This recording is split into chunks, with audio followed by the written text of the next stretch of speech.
Hey everyone, Ross McCorkle here with another episode of the Depot 180.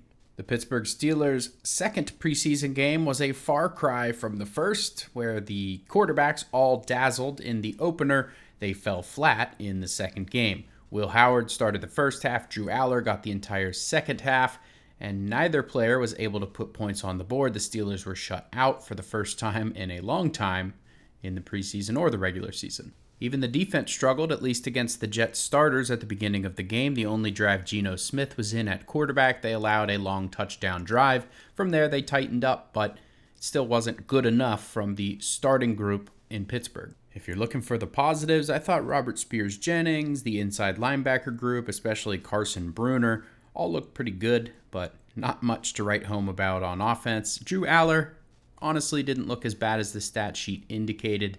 He had no help from his offensive line, and there were a few drops, and he had one pass that was absolutely spectacular, so there's at least something to take away from that game for him. The Steelers got some good news at the beginning of the next practice week on Monday, as several players are returning from injury. DK Metcalf and Michael Pittman Jr. were back on the practice field for the first time since August 8th on Saturday Night Lights with minor injuries that they've been working through. Maxi Honachor, the Steelers' first-round rookie, is back at practice as well, working his way back and hopefully going to be able to play on Thursday in the preseason finale. They also finally activated Jalen Ramsey off of active PUP, and he's back with the team, although probably going to need some time to acclimate and get back into shape. And I may have buried the lead too, because Joey Porter Jr. is all anybody is talking about in Pittsburgh.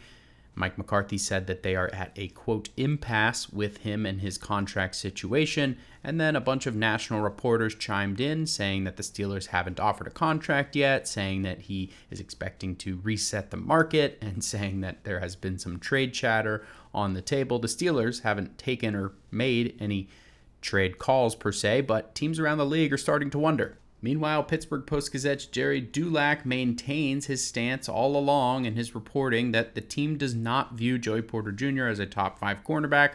That would seem to make sense given the impasse. Top 5 would likely place him somewhere in the $30 million plus range, and if he wants to reset the market, that would be a little bit higher in the $33 million range. Whatever happens, it needs to happen soon because the Steelers have a hard deadline at the start of the regular season.